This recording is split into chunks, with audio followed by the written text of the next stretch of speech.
Hello and welcome to News Tonight on Rajya Sabha TV. I'm Tina Jha. Let's begin with the top stories of the day. More than 30 CRPF personnel martyred near Pulwama in the biggest terror attack in Jammu and Kashmir since 2001. 20 Jawans of the 54th Battalion injured as terrorists target convoy of 79 trucks. Pakistan-based Jaish-e-Mohammed claims responsibility for the attack.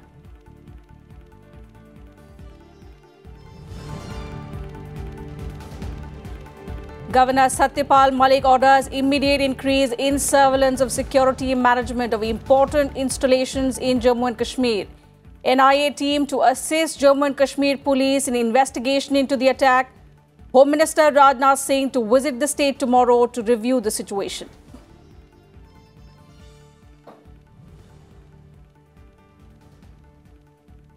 Sacrifices of brave security personnel shall not go in vain, says Prime Minister Modi after the Pulwama attack. Union Minister for Home Kiren Rijiju asserts cowardly terror attack will be avenged in all ways possible. Politicians across the spectrum condemn the attack.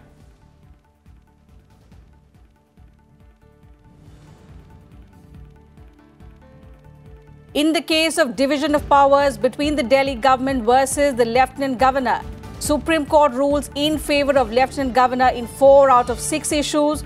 Bigger bench to rule on the issue of recruitment and transfers of officers.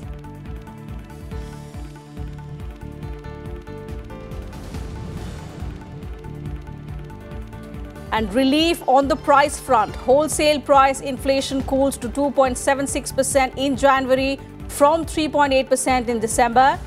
Inflation in fuel and power rises 1.85% from 8.38% in December. In manufactured products to 2.61% in January from 3.59%.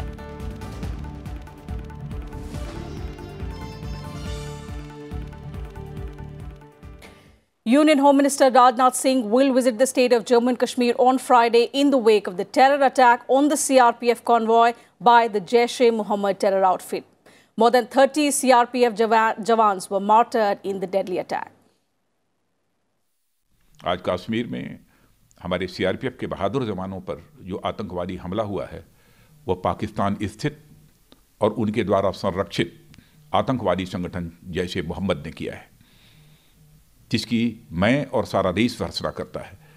इस आतंकी हमले का समुचित जवाब देने के लिए सारा देश एकजुट है। हम अपनी जिम्मेदारियों को अच्छी तरह समझते हैं और देश की जनता को यह भरोसा देते हैं कि इस पर जो भी कार्रवाई करना आवश्यक है उसे करने में हम कोई कसर नहीं छोड़ेंगे।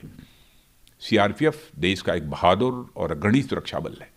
देश की सुरक्षा और संप्रभुता की रक्षा के लिए इस बल ने समय समय पर बहुत कुर्बानियां दी हैं। जम्मू और कश्मीर में शांति और व्यवस्था कायम रखने में इस बल के योगदान की जितनी भी प्रशंसा की जाए वह कम है। आज कृतज्ञ भारत उन सभी वीर जवानों को जिन्होंने अपने प्राणों का बलिदान दिया है, उन्हें अपनी श्रद्धांजलि अर्पित करता है तथा इस कठिन घड़ी में उनके परिवारों के साथ पूरी तरह खड़ा है। हम शांति और अमन को भंग करने वालों के नापाक मंसूबों को नाकाम करने के लिए पूरी तरह से दृढ़ संकल्पित हैं। हम देश को आश्वस्त करना चाहते हैं। In one of the worst terror attacks in recent times in the state of Jammu and Kashmir, at least 30 CRPF personnel have been martyred in Pulwama district as a terrorist rammed an explosives-laden SUV into the bus they were travelling in. Terrorists also opened fire at the convoy. The bus had 39 jawans on board at the time of the attack. Over 20 jawans have been injured in the attack and have been moved to nearby hospitals. Over 2,500 CRPF personnel were travelling in a convoy of 78 vehicles, including buses, trucks and SUVs, when they were ambushed on the Srinagar-Jammu highway in Avantipora. The attack reduced the bus belonging to the 76th Battalion of the force to a mangled heap of iron. Many other vehicles were also damaged in the attack. Terror outfit Jaish-e-Mohammed has claimed responsibility for the suicide attack. The police said the terrorist driving the suicide vehicle was Adil Ahmed from Kakapora in Pulwama, who joined the Jaish-e-Mohammed terror outfit in 2018. Following the terror attack, a high alert has been sounded in several areas of Jammu and Kashmir. A meeting of Cabinet Committee on Security will be held on Friday morning. Traffic has been suspended on the Srinagar-Jammu highway. The security forces have cordoned off the entire area and launched massive searches. An NIA team and a team of explosive experts of the NSG are being sent to Srinagar to assist the Jammu and Kashmir police. State Governor Satyapal Malik has directed immediate enhancement of surveillance and review of the security management of all important installations and establishments in the state. Home Minister Rajnath Singh spoke to Governor Satyapal Malik on the phone after the terror attack and took stock of the situation. Union Home Secretary Rajiv Gauba, who reached Bhutan on Thursday on an official trip, also cut short his visit to Bhutan and is now rushing back to Delhi. National Security Advisor Ajit Doval is also monitoring the situation closely. There was a terror incident. The CRPF convoy, which was coming from Jammu and going towards Srinagar, was attacked. We have suffered damage to the vehicle as well as to the men. We suspect that it was a vehicle-bound attack. All injured have been shifted to the hospital. At the site, we are doing the post-blast analysis. All that is going to take some time. It's a terror incident, and we are looking into to the possibility of what led to this blast. There was a ROP, there was a vehicle convoy which was coming, and it was there is an explosion. And what is the nature of explosion, how it has happened, what led to this explosion, these are all subject of investigation. So we are going to carry out a professional post-blast investigation. For more on the story, let's go across to our correspondent Vishal Daya. Vishal, a very, very tragic and unfortunate incident. In fact, the worst terror attack since 2001. Do you see it as a security lapse, an intelligence failure perhaps, that gave the terrorists an easy passage on such a heavily guarded highway? Well, let's look at it this way, Tina. When we talk about terror attacks happening, there are several questions raised immediately. One is whether there was an intelligence failure. The second is were all the procedures followed by the security forces, because this time around it's a convoy of the CRPF which was moving from Jammu to Srinagar, which was attacked, and these kind of questions will definitely be answered in the time, but the most important one as of now is the very fact that the Pakistan-based Jaish-e-Mohammed has carried out this terror attack, and this is something which has now been confirmed. There is an admission by this group as well. So clearly, this is another one major incident of those elements which operate from across the border to strike terror within the main heartland. Clearly, this is something which will be dealt with, and this is something, a message of that sort has already been, given by the top leadership of the country. We have heard the Prime Minister on his tweet. We have seen him.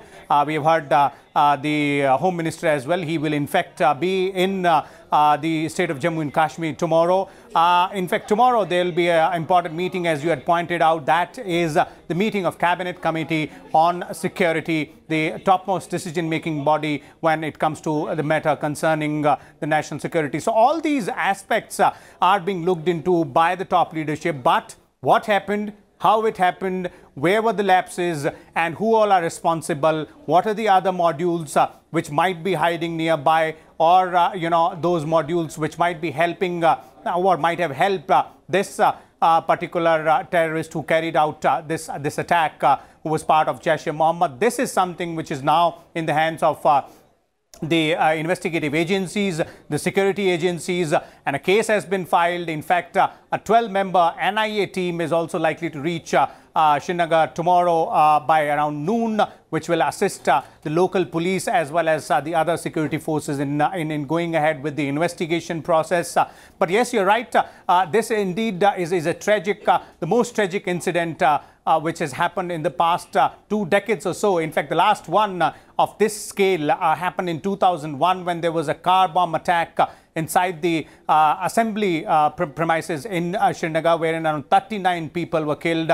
And this time around, the figure as of now of those Jawans martyred in this attack is somewhere around 30, although there are several others who are seriously injured, and it is feared that this toll might go further up as well. But in any case, in 2 decades, the deadliest terror attack against the security forces in the state of Jammu and Kashmir is something which, as has been the statements coming in from the top leadership, the political leadership, as well as the security leadership, is something which will be dealt with clearly. And all these steps will go one by one. The first and foremost is to go ahead and find out who did it, how did it happen, lapses, if any, on part of any of the part of functioning machinery as well. That is something which will also be looked into. This is going to take a bit of a time, but then all the concerned agencies, what we are being told right now, are on the job, and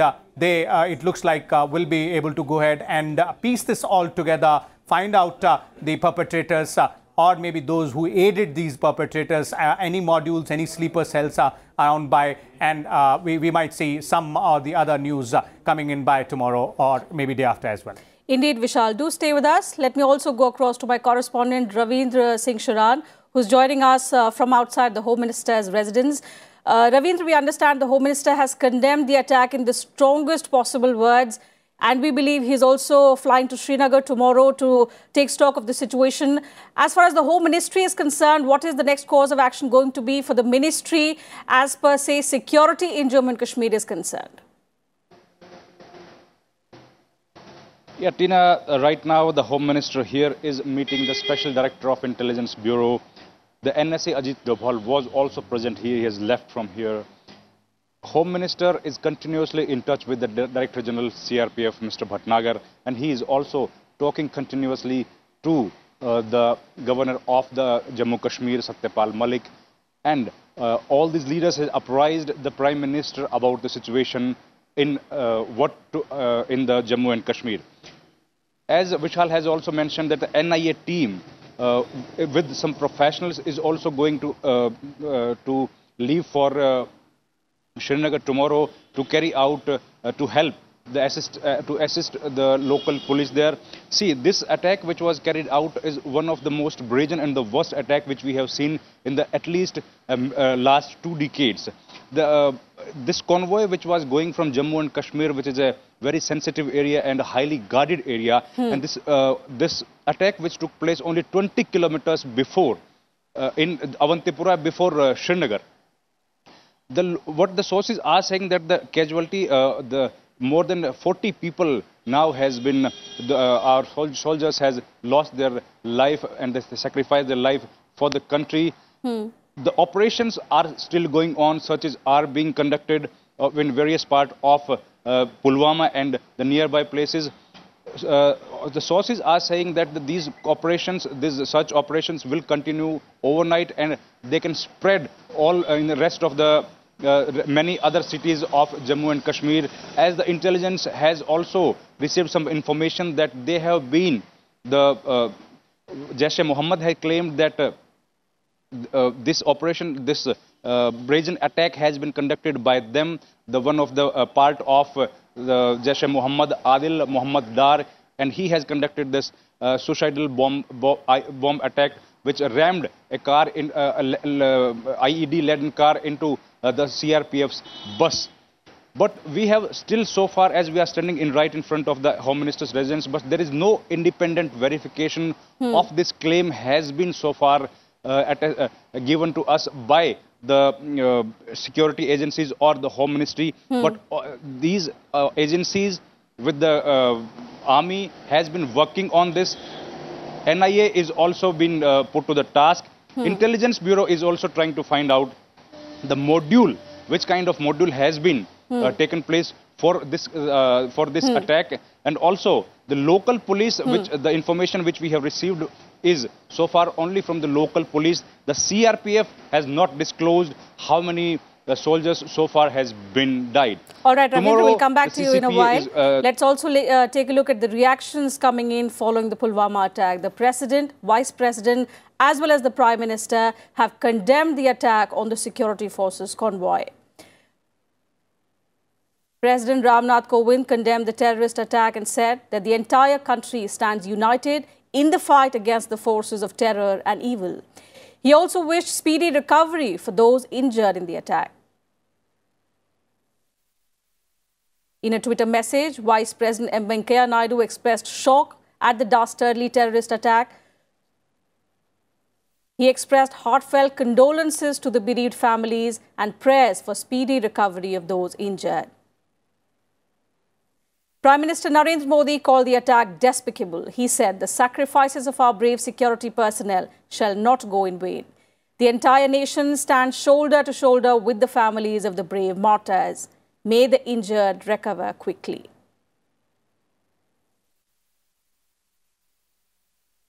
And political leaders cutting across party lines also condemned the dastardly attack. Union Minister Arun Jaitley called the attack a cowardice and condemnable act of terrorism. Saluting martyred soldiers, Jaitley said the nation stands united with the families of the martyrs. Terrorists will be given an unforgettable lesson for their heinous act.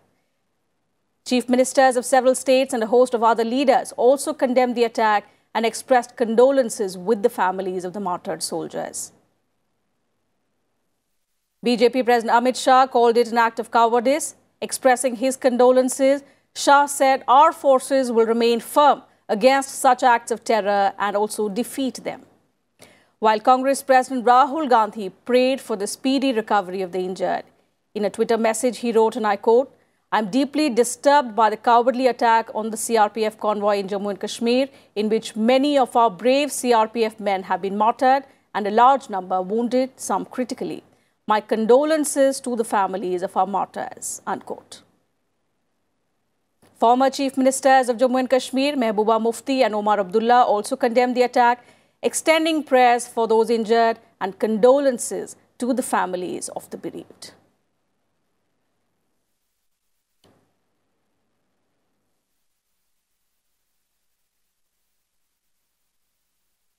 And let's also listen in to some of the reactions that we've been getting from leaders condemning the terrorist attack in strongest words. No, certainly this is a dastardly act and done out of desperation. There is no second opinion about it, just as rightly the Honourable Prime Minister has said, the Honourable Home Minister has said, and this is not going to be spared. Nobody is going to be spared. Those who have done this, those who have perpetrated, those who have supported it.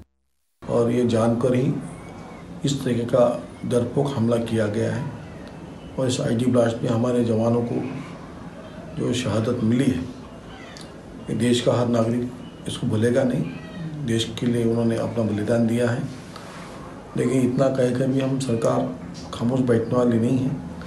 ये बहुत दुखद है, हम लोगों को challenge के रूप में हम इसको देखते हैं और इस घटना का हिसाब चुकता होगा। आतंक के खिलाफ जो पिछले कुछ वर्षों में एक ज़बरदस्त हमने जंग छेड़ी है, उसकी काफ़ी बड़ी सफलता हमको मिली है। बड़ी संख्या में आतंकवादियों को न्यूट्रलाइज करने की सफलता मिली है और एक प्रकार का फ्रस्ट्रेशन, एक प्रकार की असहाय स्थिति आज आतंकवाद के अंदर है। इसी फ्रस्ट्रेशन के चलते इन्होंने इस प्रकार के घिनौने काम को अंजाम दिया है। इसके लिए उनको जो भी इन चीज़ों के विषय में विचार करके जो भी उचित कार्रवाई करना है, जरूर हमारे सिक्योरिटी एस्टैब्लिशमेंट करेगा। शहीद जवानों के लिए और मैं उनके परिवारों को कहना चाहती हूँ कि इस दुखद घड़ी में एक एक देशवासी आपके साथ है। हम सबको बहुत दुख हुआ है।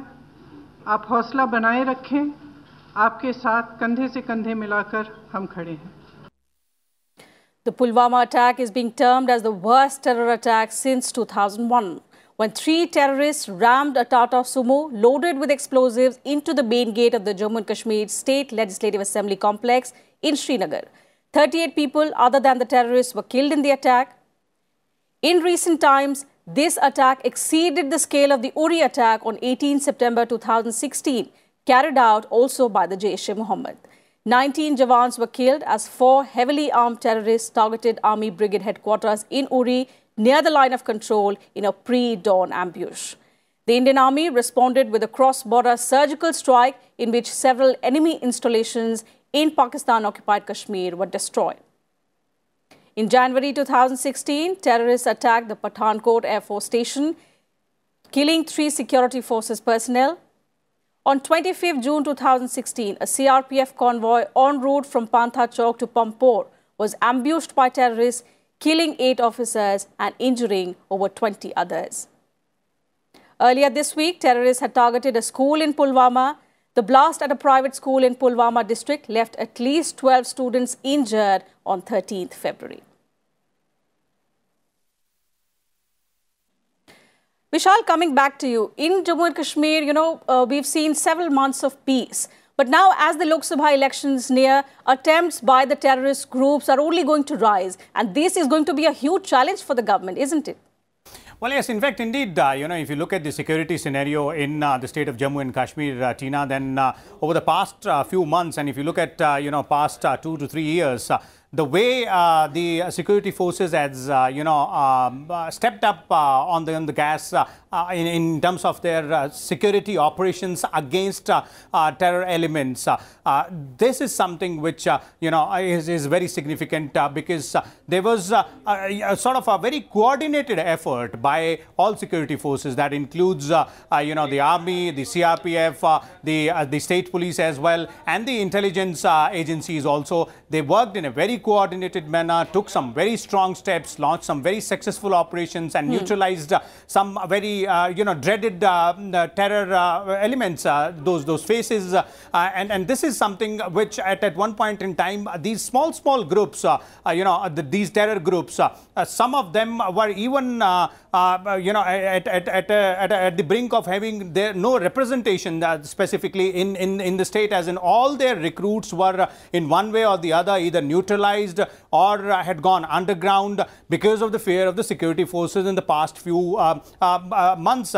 And that is why, there was this period of peace within the state. But with this particular attack and with sporadic, some other incidents as well, specifically if you look at this one, obviously, the entire focus is back on the security situation in the state of Jammu and Kashmir. But as I was saying earlier, and I would repeat it again, that the top leadership has made it clear that a fitting answer, a befitting answer will be given, something which the Home Minister around half an hour back in his statement to the agencies clearly pointed out, agreeing to the fact that yes, Jaish-e-Mohammed has claimed responsibility, and this is a Pakistan-based terror organization, Pakistan-backed terror organization, and a befitting reply will be given to this particular dastardly attack as well. So as all these things will take a bit of a time. They will fall in places. First and foremost is to try and find out the perpetrators behind this attack, the specific ones, the kind of modus operandi they had, the sleeper cells or any other module they have nearby which might have helped them. This is something on the first task on which all the security agencies, including the state police, is working on right now. And the NIA's team will also be reaching tomorrow. So the things will get gain momentum from here onwards, and we might be looking at results in those terms in a day or two. Certainly, Vishal. Thanks very much indeed for giving us with those, joining us with those details. We'll continue to track that big story on our channel. For the moment, moving on in the bulletin.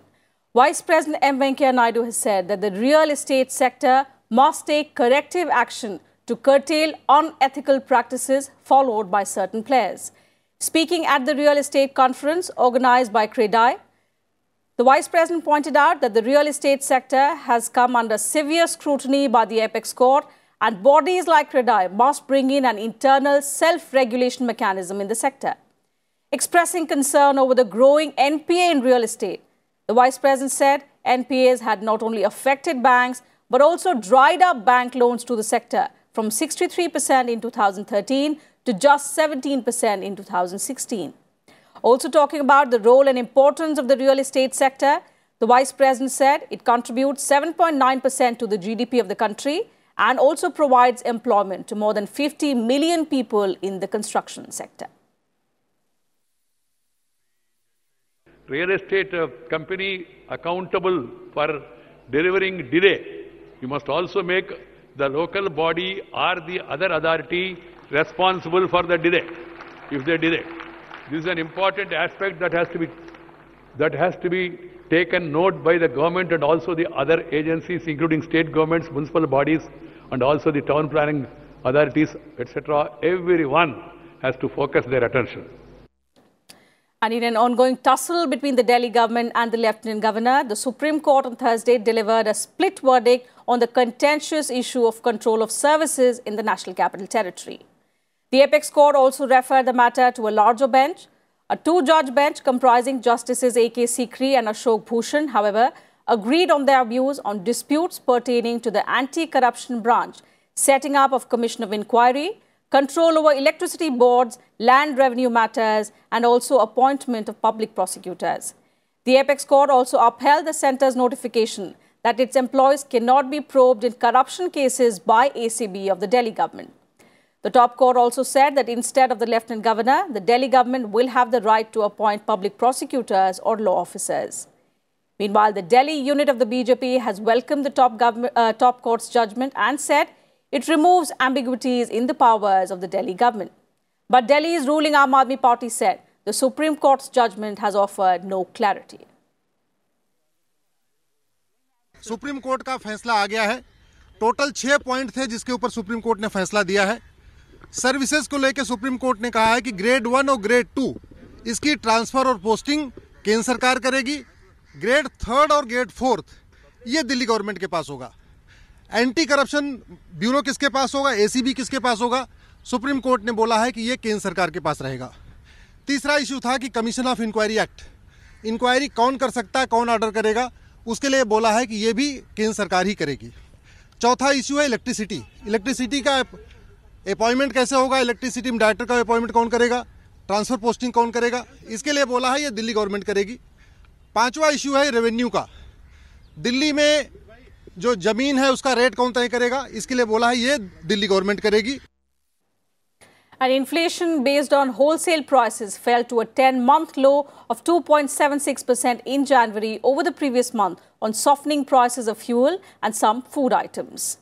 According to the government data released, the wholesale price index based inflation stood at 3.8% in December and at 3.02% in January.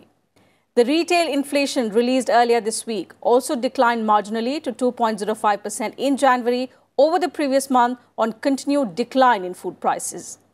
The WPI data further revealed that wholesale-based price inflation for fuel and power segment fell sharply to 1.85% as against 8.38% in December 2018 due to easing in prices of motor fuel and also LPG.